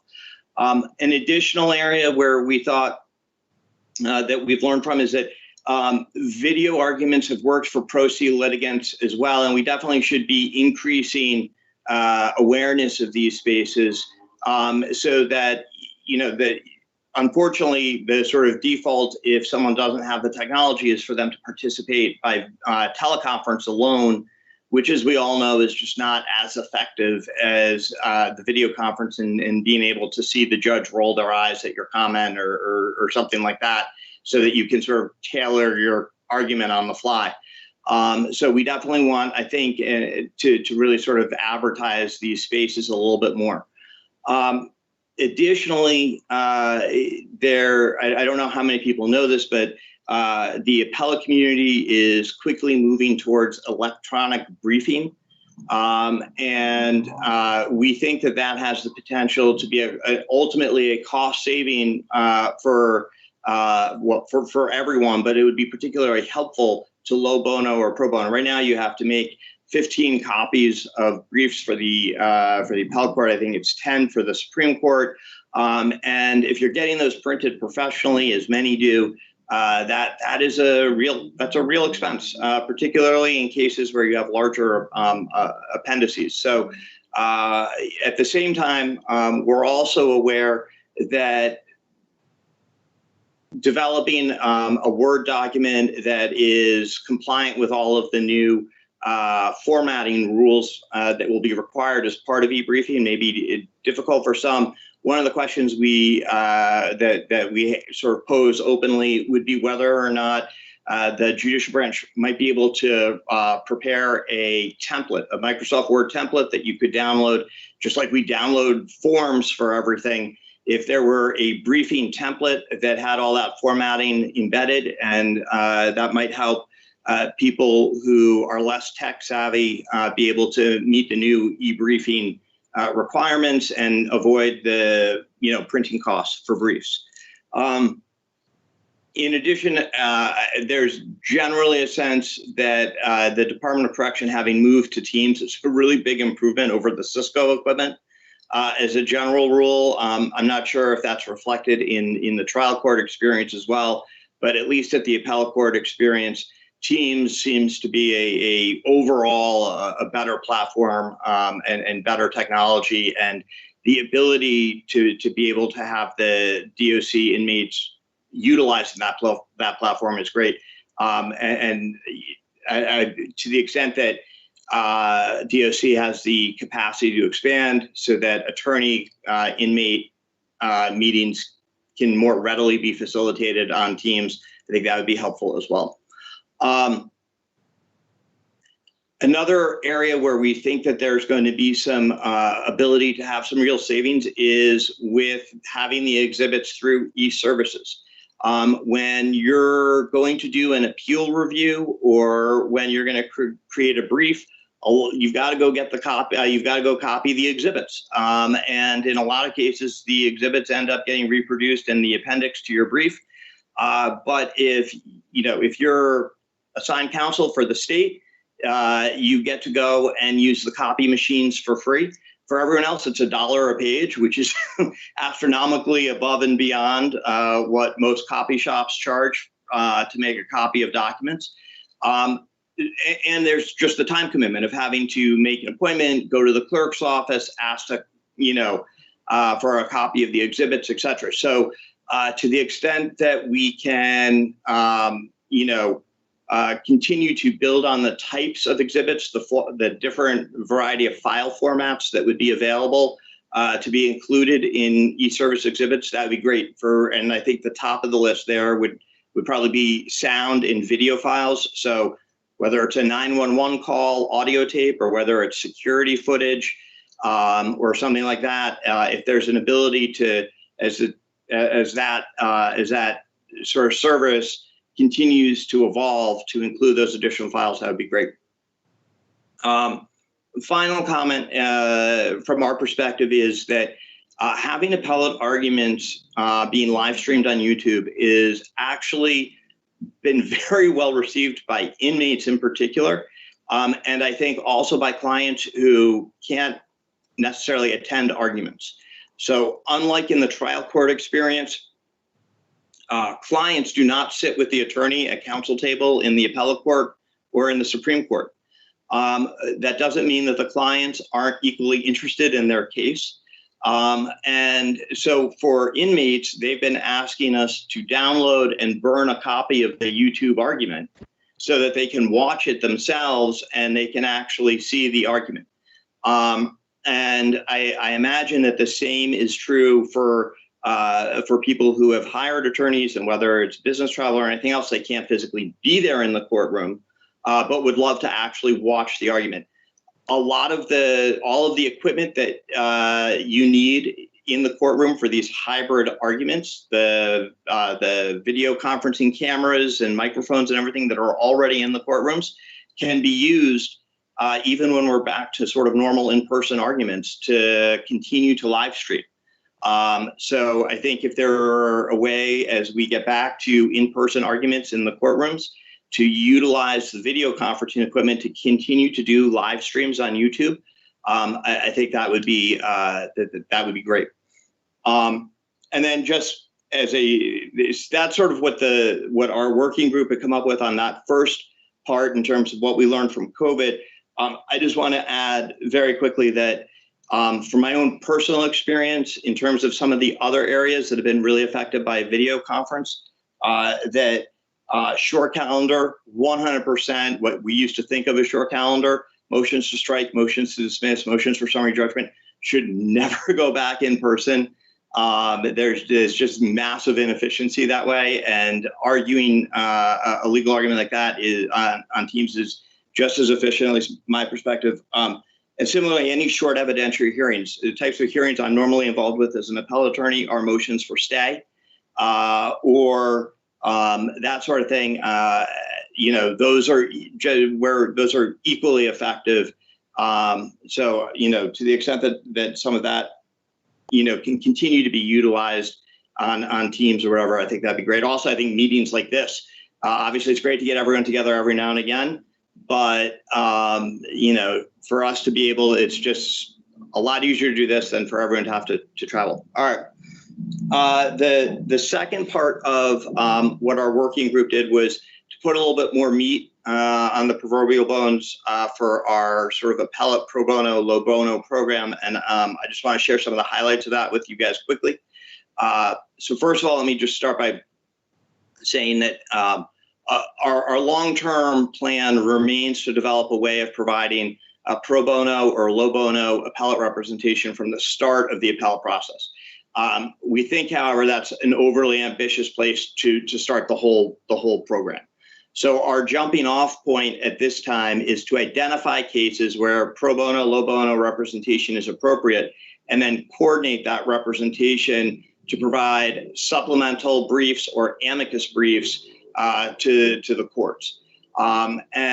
It's still sort of an open question whether or not we want to have the pro bono, low bono attorney also be expected to argue the case. But the idea is to say, hey, look, we've identified an issue that really requires further explication, would really benefit from having an attorney involved. We're going to get an attorney involved, provide a supplemental brief, or in the event that there's only one attorney for two unrepresented parties, maybe have an amicus brief that's more neutral for the court. It's, that the court requests, the way that U.S. Supreme Court does. Something along those lines. There are several components to this first phase that we've talked through. One of those components is to develop a written criteria for the pre-argument conference judges, the ready review judges in the appellate system, and the appellate panels themselves regarding the appropriate cases for pro bono, low bono, supplemental briefing, or amicus briefing. And that criteria would be predicated on both what is used in other states in similar programs, as well as by the criteria that's set forth in Brown v. Blumberg, where you're talking about sua sponte issue generation and use of an inherent supervisory authority, because to the extent that this is after briefing and one of the courts is coming in saying, we want to get an attorney in here and have them brief an issue, that sounds a lot like, sua sponte issue generation or at least something where you'd have to rely on some sort of supervisory authority. And also the sort of relevant indigence criteria in terms of who would qualify to have someone appointed in a case where they're working pro bono. The criteria would also have to address some of these questions about, what happens when there aren't as many attorneys as there are unrepresented parties that would be available, that sort of thing. In addition, another component to this first phase would be to propose required rule changes to support the sort of phase one program. Our thinking at this time is that the first rule change will likely be a limited scope representation rule that would be applicable for the appellate rules. We, unlike in the family court system, we don't in the appellate rules presently have an LSR rule that allows for that. And obviously that would not only be beneficial generally as a standalone rule, but would also, I think, be necessary to support this type of phase one program that we're talking about.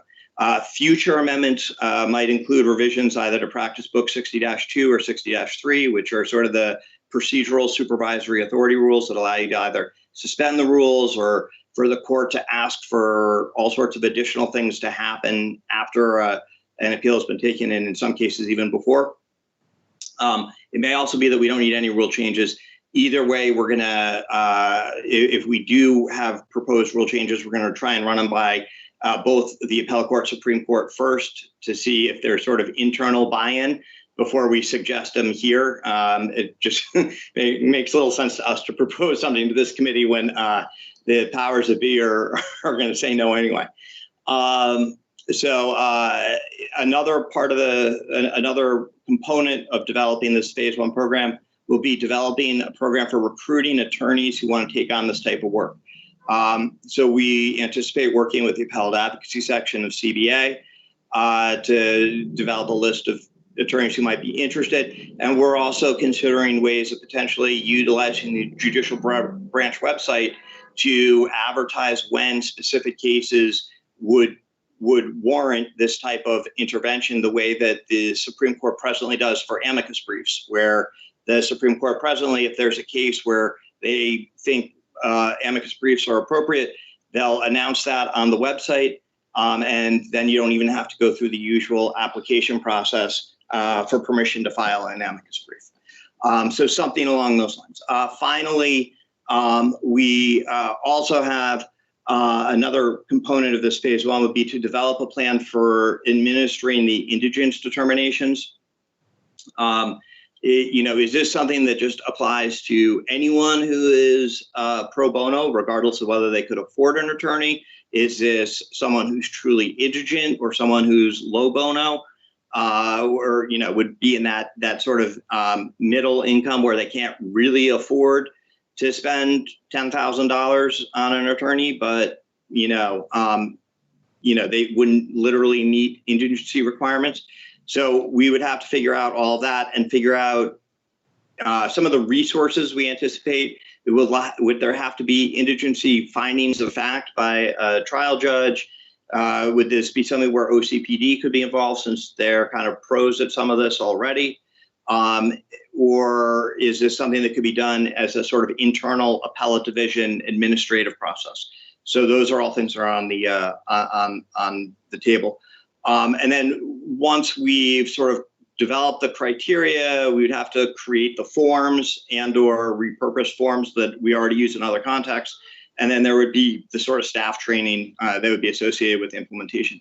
And actually a final thought that we've had is developing mentoring guidelines for experienced appellate attorneys to be able to advise less experienced attorneys who want to take on pro bono or low bono appellate assignments. And so by way of example, if you have a younger or a new attorney in one of the incubator programs, and they want to take on one of these appellate assignments, they could be connected with an experienced appellate attorney who could provide some guidance to them, make them aware of certain oddities and the appellate rules that they might not otherwise know about, review the brief and make comments, that sort of thing, just so that someone would have a little bit of guidance.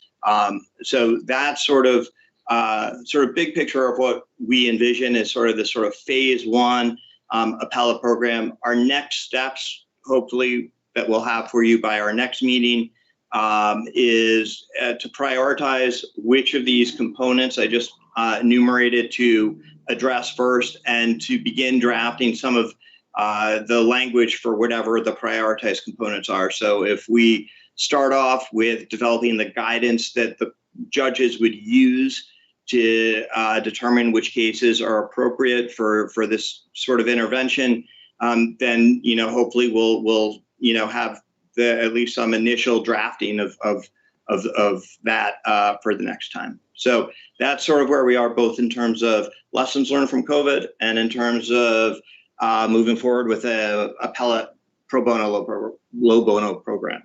Thank you, Attorney Sexton. That wow, you guys have your work cut out for you for sure. But what a comprehensive plan you have, and I think it's wonderful. I know that Judge Bright.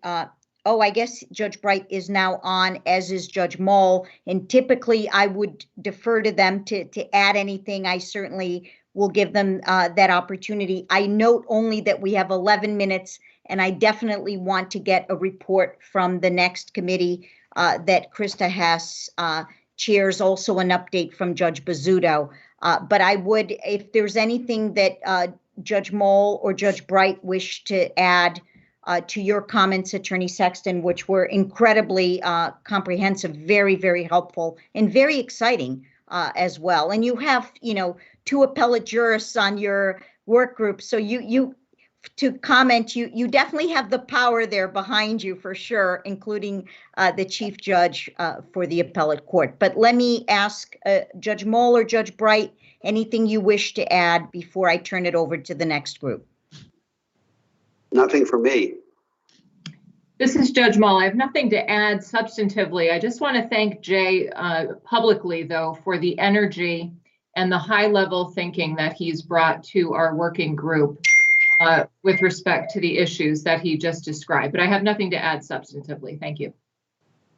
Thank you, Judge Moll and Judge Bright. I definitely echo that, their comments. And of course, you have two incredibly brilliant jurists as well on your work group. So that was really impressive. I kept taking notes and my hand hurts from all the notes I took of these initiatives. That we look forward to hearing more about it. And I would echo that the e-briefs, we're all being trained on it, as Judge Bright knows, as the chief for the appellate court, and that is going very well. And we appreciate your input on that as well. I would ask that you also work with the other two committees. You had some ideas about the future and remote hearings from an appellate perspective and trial court.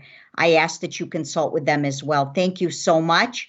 I want to give time to Krista Hess or Ty Erickson and Judge Bizzuto. They're going to basically do a joint report from the committee, which is going to be reconfigured on video conferencing and access to justice, which sort of ties also to the measures that the branch has undertaken. I'll turn it over to them now.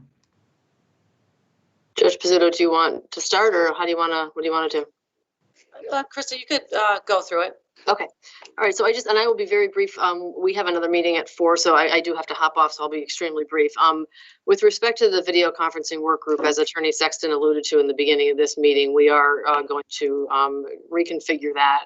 The initial charge of this work group was sort of two-pronged. It was pro bono, and it was integrating video conferencing into the core business process of the courts, the latter of which has happened organically, much to our dismay, I suppose, but it's a good thing.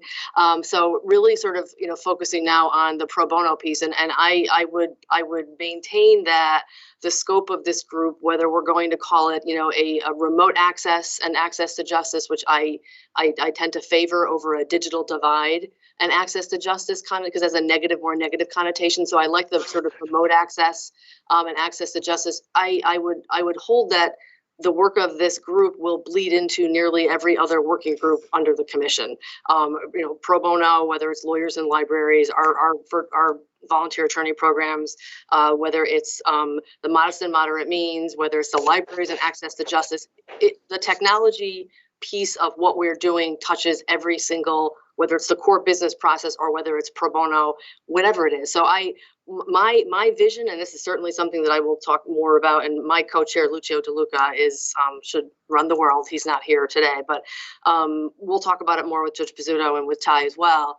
But would be to reconfigure this and have it really partner with the general pro bono work group, which I think should be a huge partner for this technology work group, and with every other work group to see how we can broaden the scope of what you're doing through remote technology. So, again, that's something that we're still looking at kind of going forward. And then one last thing I want to mention, and it was, since Attorney Nelson spoke, I wanted to say this.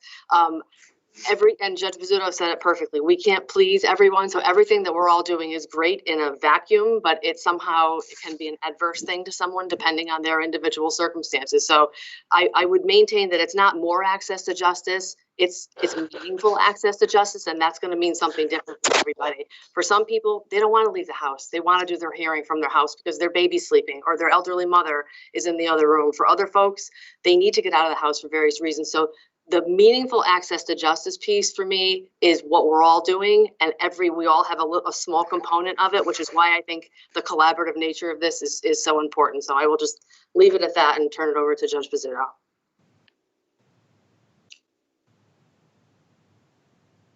So are we still, which part of the agenda are we on? We're moving on to kind of updates?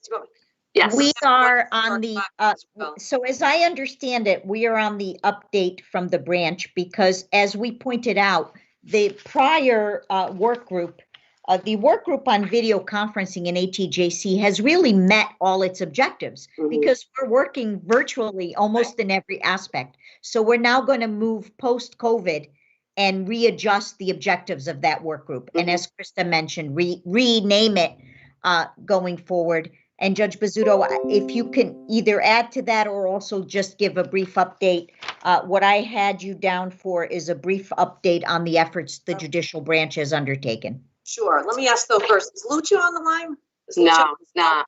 Okay, No. just one part that I could bring you up to speed as far as what we're going to be doing in the future. I wish Lucio was here. I'll do my best, but let me just kind of quickly update you from December. Not that there's been a lot, but you know, we've added on to our virtual courts. We're now up to 137 virtual courts that are available around the state. I already talked about the remote rooms, those kiosks, all the hardware's there. I would think they're probably going to be operational within a couple of weeks. We are converting all of our Cisco systems over to Teams. That's an ongoing process right now. I can't give you an end date. You know, the Cisco system that we had pre-COVID definitely served a purpose for us. It got us to continue to do business by kind of setting up pods within the courthouse so people were separate and distanced, and it served its purpose, but we're hoping to now get everyone on Teams. The most difficult part, as we all know, Teams is driven by an email address. And it's really hard to get email addresses from someone who was arrested at midnight and being arraigned, you know, the next morning to get their lawyer's email address. But we're developing systems where, you know, the lawyer is going to be able to call in and say, send me a link, and they'll be able to participate remotely in that arraignment or whatever the issue is before the criminal court. Most excitingly, we are now live streaming all civil proceedings.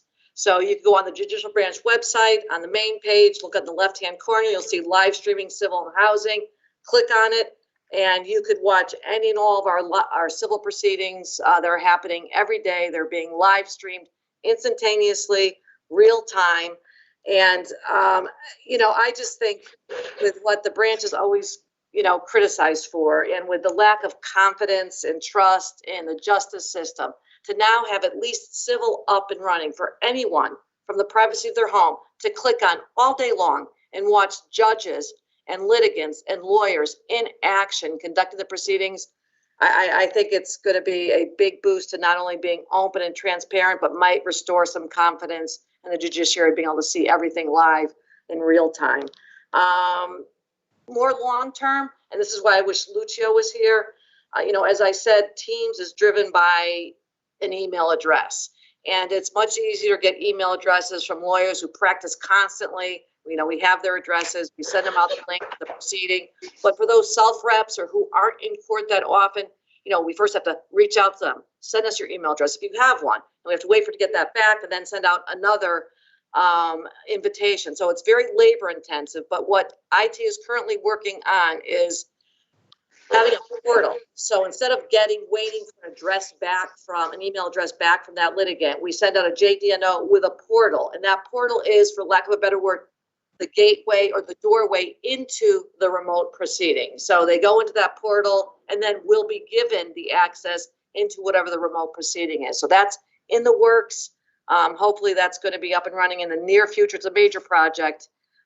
Involves a lot of moving parts, but they are on it and working, and it's going to be a real great resolution for, you know, our criminal matters, as well as any other matter with self-represented litigants or those who don't practice that often. We don't have their email address.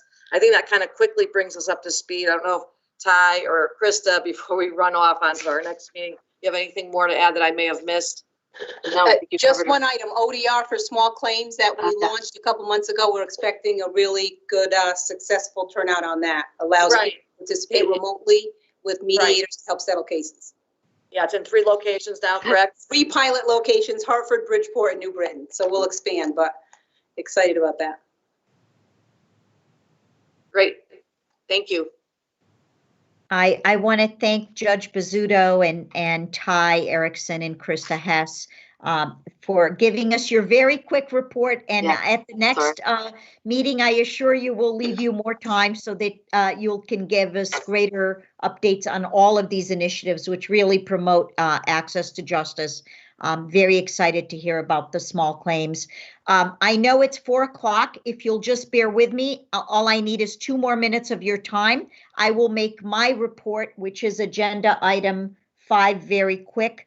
I just want to tell you that I co-chair with Judge Mark Uhas of California, a National Access to Justice Commission Racial Justice Working Group. We meet every other month. We had a meeting on January 29th. Our next meeting will be March 29th. I believe all members of this commission received a link. I can tell you that 13 states attended the last meeting, and Connecticut was very well represented by Judge Bizzuto, by Krista, by Ty, and by Stacy Franklin. Some of the topics our group has discussed are a toolkit to sort of the top 10 ideas to advance racial equity and equal justice, and racial justice is a key component of the national effort at access to justice and a very important component. We're also going to do trainings on the intersection of criminal and civil, how racial inequities extend beyond criminal cases, how they extend beyond criminal cases, recalcitrant legislatures or judiciaries who are not working on racial justice, focus on legal services, racial justice, and also experts who will assist in how to handle these difficult discussions around racial justice and racial equity, and also avoiding scattered efforts around racial justice and racial equality. One of the things that our group is going to work with in a very exciting national project I want to share with you is there is a group called Lfaa, Law Firm Anti-Racism Alliance. It is a national group created through the efforts of the ABA, and there are currently 280 law firms participating with over 16,000 lawyers nationally. And this group is going to work with our national group and the National Center for State Courts and really work on 3 areas they're working on, and they will seek our guidance and assistance to convene and train lawyers in the legal system about how systemic racism in the law, what it is, what it entails. 2, how to connect racial justice organizations with pro bono resources, including legal services organizations, having law firms and legal services organizations collaborating in building the systemic racism legal inventory, what they call SRLI, which is bringing the resources of research on laws, rules, and regulations and policies that sustain institutional racism. And they plan to have working groups to coordinate these various projects. I will send you links to our meeting, which Stacy, with her incredible help, I will make sure that you're aware of the next meeting if you wish to attend. It'll be March 29th. We usually hold it from about 2 to 4. Connecticut is always very well represented, and it's an exciting group.